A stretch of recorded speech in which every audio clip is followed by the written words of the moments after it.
मित्रों, पंचायत आज की तारीख में भारतीय राज्य व्यवस्था की एक सरकार बन गई है। आप सबको पता है कि इस देश में 1992 में 73वां संविधान संशोधन हुआ।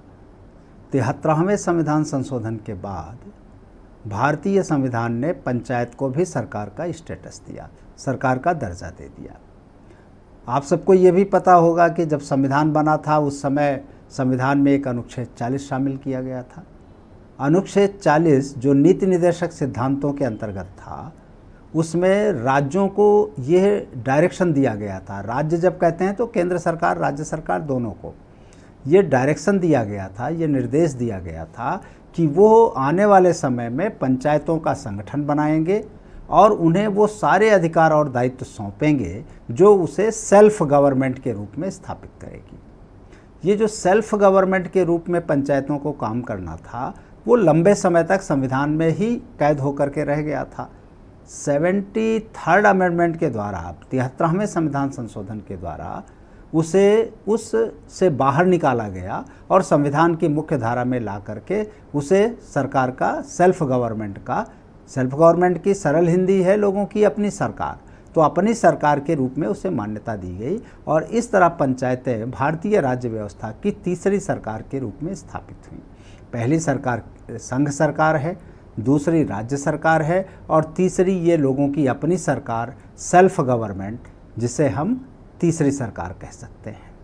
ये जो तीसरी सरकार है ये पिछले 25 सालों से, चूँकि 1995 से जैसे आपको पता है पूरे देश में नया पंचायती राज लागू हो गया था और नई पंचायतें भी बन गई थी। 95 में चुनाव भी हो गया था और काम भी करने लगी थी। लेकिन पिछले 25 सालों में और विशेषकर उत्तर भारत के राज्यों में, उत्तर प्रदेश में, हरियाणा में, पंजाब में, राजस्थान में, मध्य प्रदेश में या इवन बिहार और झारखंड में भी पंचायतों को जो सरकार का स्टेटस मिलना चाहिए था, सरकार के रूप में जिस तरह से उनको काम करना चाहिए था, वो काम करते हुए नज़र नहीं आ रही है। नज़र ना आने के पीछे भी दो कारण हैं।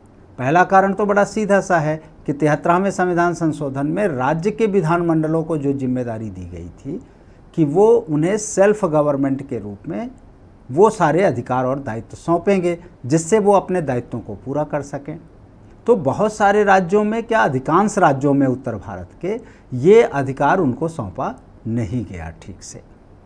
कैसे नहीं ठीक से सौंपा गया, इस पर हम बाद में बात करेंगे। दूसरा जो महत्वपूर्ण कारण रहा कि जिनकी ये सरकार थी, अर्थात गांव के लोगों की, मतदाताओं की, उन तक ये संदेश या ये जानकारी, ये समझ आज तक ठीक से नहीं पहुंच पाई कि पंचायत भी एक सरकार है।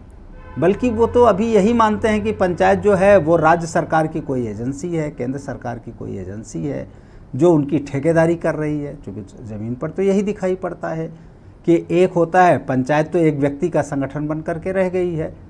मुखिया या प्रधान ही पंचायत है और पंचायत का मतलब मुखिया या प्रधान होता है। वो एक संस्थागत स्वरूप जो उसे मिलना चाहिए था। क्योंकि आप सब विज्ञ हैं, जानते हैं कि लोकतांत्रिक व्यवस्था में जब हम सरकार कहते हैं तो सरकार कोई एक व्यक्ति नहीं होता, सरकार संस्था के रूप में होती है। संस्थाएं ही सरकार बनती हैं।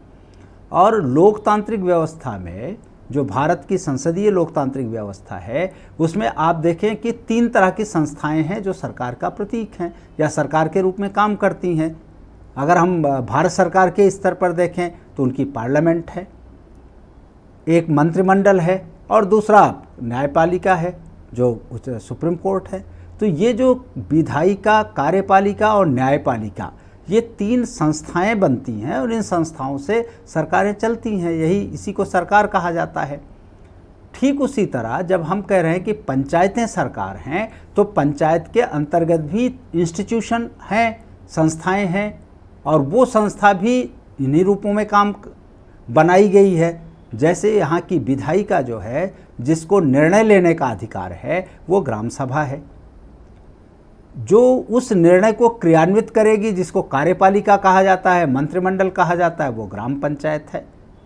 और जो न्यायपालिका के रूप में न्याय पंचायतें थीं ये अलग बात है कि कुछ राज्यों में पहले से ख़त्म थी, कुछ में अभी ख़त्म हुई, लेकिन बिहार जैसे राज्य में अभी भी वो पूरी सक्रिय है। तो न्याय पंचायतें भी थीं या न्यायपालिका भी थी। तो ये 3 संस्थाएं जो हैं वो मौजूद हैं नीचे के स्तर पर, गांव के स्तर पर भी इस तीसरी सरकार में। लेकिन उन संस्थाओं की क्या स्थिति है? वो संस्थाएं ठीक से खड़ी नहीं हो पाई हैं। ग्राम सभा में वो ग्राम सभाएं होती नहीं ठीक से, पता ही है, लोगों को पता भी नहीं है। गांव का तो हर मतदाता अपने को सिर्फ लाभार्थी समझता है, वो ग्राम सभा का सम्मानित सदस्य है इसका एहसास ही नहीं है उसको। तो दूसरी तरफ जो ग्राम पंचायत है उसमें मुखिया या प्रधान ही एकमात्र पूरी पंचायत को संचालित कर रहा है, उसको करना पड़ रहा है। चूँकि मेंबर्स का कोई अता पता ही नहीं चलता, उनको खुद कोई समझ नहीं है और उनकी कोई भूमिका भी नहीं नज़र आती शायद।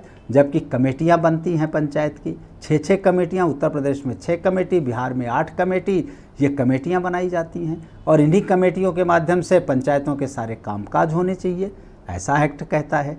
लेकिन इसके बावजूद इनकी संख्या, और इतना ही नहीं बल्कि मेंबर के रूप में तो ये चुनाव लड़ने में भी इंटरेस्ट नहीं होता लोगों का।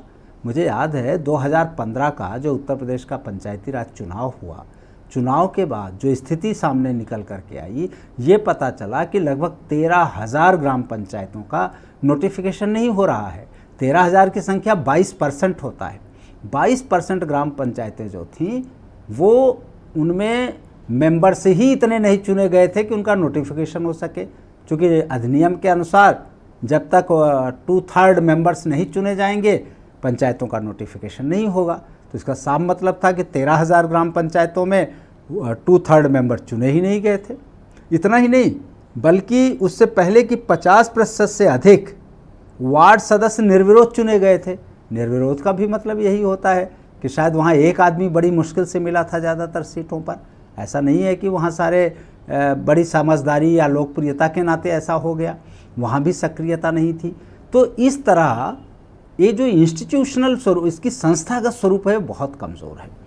तो हम लोगों ने एक अभियान शुरू किया उत्तर प्रदेश में 2014 में, और वो अभियान इसी बात का था कि पंचायतों को तीसरी सरकार के रूप में उसके संवैधानिक संस्थागत स्वरूप को कैसे विकसित किया जा सके। और इस मामले में काफ़ी कार्यशालाएं हुई, बहुत सारी चीज़ें हुई, और उसके आधार पर एक माहौल बना, लोगों के अंदर एक संदेश गया, एक जागरूकता आई कि पंचायत भी एक गवर्नमेंट है, एक सरकार है। ये एक स्तर था, एक स्टेज थी जहाँ तक इसको पूरा किया गया। अभी क्या है कि अब ज़रूरत इस बात की है कि ये समझ बन जाए तो वो संस्था के रूप में विकसित भी हो, और संस्था के रूप में विकसित होने की सबसे बड़ी आवश्यकता है कि अगर एक ग्राम पंचायत 11 लोगों के 11 सदस्यों से बनती है, मान लीजिए किसी गांव की, तो कम से कम वो 11 सदस्य तो ठीक साथ चुन के आएँ। वो 11 सदस्य इस लायक हों कि कमेटियों में अपनी भूमिका अदा कर सकें, उन्हें पंचायती राज अधिनियम के बारे में ठीक से जानकारी हो। और ये तब संभव है जब जिनके अंदर लीडरशिप क्वालिटी है, नेतृत्व की क्षमता है, नेतृत्व की योग्यता है, ऐसे लोग पंचायत चुनाव में वार्ड मेंबर के रूप में निकल करके बाहर आएँ, जो कि नहीं आ रहे हैं। तो अगला जो सबसे महत्वपूर्ण कार्य है पंचायतों के विकास का, वो ये है कि हम ग्रामीण क्षेत्रों में कैसे नेतृत्व विकसित कर सकें, या ऐसे नेतृत्व के विकास के अभियान चलाए जाएं जिससे ग्राम स्तर पर वो लोग, ऐसे लोग निकल करके आएँ जो पंचायतों में एक सदस्य के रूप में अपनी भूमिका दे सकें। आज की तारीख में तो ये है कि सदस्य की कोई अहमियत ही नहीं समझी जा रही है। माना जाता है कि सदस्य तो कुछ होता ही नहीं है, क्योंकि दिखाई यही पड़ रहा है। जबकि कानूनन ये है, अधिनियम ये है कि जो कमेटियां बनती हैं, जो भी कार्यवाही पंचायत करेगी कमेटियों के माध्यम से करेगी। यहाँ तक कि निर्माण समिति को तो ये अधिकार है कि जो भी निर्माण कार्य होगा, जब तक निर्माण समिति उसका अनुमोदन नहीं करती, उसका निरीक्षण करके उसके बारे में अपनी संस्तुति नहीं देती, तब तक कोई भुगतान होगा ही नहीं। ये तो बहुत बड़ा पावर है। और निर्माण समिति का तो चेयरमैन भी कोई न कोई, सभापति भी कोई न कोई मेंबर ही होता है सामान्यतः उत्तर प्रदेश में। ऐसी स्थितियों में भी लोगों को इसकी जानकारी नहीं है, तो सदस्य के रूप में कोई अहमियत नहीं समझी जा रही है। तो आज की ज़रूरत यह है कि हम एक ऐसा माहौल तैयार करें कि उस माहौल में ऐसे सुयोग्य लोग क्षमतावान लोग जिनमें नेतृत्व की क्षमता है वो बाहर आएं और बड़ी प्रसन्नता के साथ पंचायत के सदस्य के चुनाव के रूप में अपने को प्रस्तुत करें। और सदस्य के रूप में जो मंत्रिमंडल बने, जो कैबिनेट बने, वो सुयोग्य लोगों की बने, सक्षम लोगों की बने, सशक्त लोगों की बने, तब जाके पंचायत एक संस्था के रूप में खड़ी हो पाएगी। और जब खड़ी होगी तो निश्चित रूप से उसके परिणाम भी बहुत बेहतर होंगे। और तब आज जब 5 साल की प्लानिंग बनाने की बात आ रही है कि सामाजिक न्याय और आर्थिक विकास के लिए योजना बनानी है, खुद ही अपने समस्याओं का चिन्हीकरण करना है गांव के स्तर पर, खुद ही उसको बनाना है रिसोर्सेस तय करके, और खुद ही उसको स्वीकृत करना है ग्राम सभा को।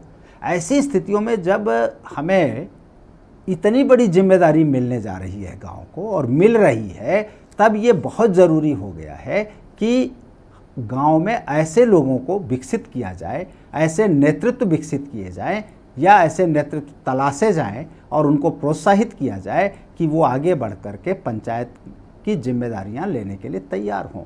जबकि ऐसा नहीं है कि गांव में नेतृत्व का कोई अभाव है। गांव में ओपिनियन लीडर के रूप में, कम्युनिटी लीडर के रूप में बहुत सारे नेतृत्व विद्यमान हैं। उनको तलाशा जा सकता है, उनको कन्वर्जन, उनका आपस में कन्वर्ज किया जा सकता है, उनको इस मुख्य धारा के साथ जोड़ा जा सकता है। और ये सब करने के बाद निश्चित रूप से पंचायतों में ये, अब आप कल्पना करिए कि अभी उत्तर प्रदेश में 2020 में फिर पंचायत चुनाव होने जा रहे हैं। अब हम लोगों को ये तय करना है, सारे सामाजिक संगठनों को, प्रदेश के जागरूक लोगों को ये तय करना है, क्या 2020 में बनने वाली पंचायत की भी यही तस्वीर रहेगी कि उसमें भी 13,000 या उससे 1-2 हज़ार कम पंचायतों का नोटिफिकेशन नहीं हो पाएगा। बहुत सारी जगहों पर वार्ड मेंबर के रूप में कोई मिलेगा नहीं, और जहां मिले भी हैं माशाअल्लाह उनकी क्या स्थिति है वो आप लोग ज़्यादा जानते हो। क्या वैसे ही नेतृत्व निकल करके आएगा, और क्या पंचायतें सिर्फ एक व्यक्ति का संगठन बनकर ही रहेंगी, या उन्हें एक संस्थागत रूप में हम खड़ा कर सकेंगे, उन्हें लोकतांत्रिक संस्था के रूप में तैयार कर सकेंगे। ये तय करना, ये सुनिश्चित करना अब हम लोगों की जिम्मेदारी है। और इसके लिए हमें जुटना पड़ेगा, बड़े पैमाने पर जागरूकता कार्यक्रम करने पड़ेंगे, नेतृत्वों की पहचान करनी पड़ेगी, उन्हें प्रोत्साहित करना पड़ेगा, उनको पूर्व में प्रशिक्षित करना पड़ेगा, और चुनाव के बाद जब जो जीत के आता है उसको तो प्रशिक्षित करना ही होगा ठीक ठाक से। और इसके लिए राज्य सरकार को भी बहुत गंभीरता से सोचना चाहिए, क्योंकि आज की तारीख में चाहे वो केंद्र सरकार की योजना हो या राज्य सरकार की योजना हो, जो योजनाएं ये दोनों सरकारें बनाती हैं वो भी पंचायतों के माध्यम से इम्प्लीमेंट होना है, क्रियान्वित होना है। दूसरी तरफ पंचायतों को स्वयं एक बहुत बड़ी धनराशि वित्त आयोग द्वारा मिली थी 14वें वित्त आयोग में, और लगभग उससे 5 गुना ज़्यादा जैसा कि बताया जा रहा है वो 15वें वित्त आयोग में मिलने जा रहा है। करोड़ों रुपया मिलने जा रहा है एक ग्राम पंचायत को, और उससे गांव को 5 साल की योजना बनानी है, फिर उन योजनाओं को क्रियान्वित करना है। अगर ये सारी चीज़ें ठीक से बेहतर तरीके से नहीं हो सकी तो क्या परिदृश्य होगा आप कल्पना कर सकते हो। इसीलिए यह राष्ट्रीय कर्म है, राष्ट्रीय कर्तव्य बन गया है हम सबका, किस काम में हम लोग पूरी प्राथमिकता के आधार पर मनोयोग के साथ लगें और इसको आगे ले जाएं। धन्यवाद।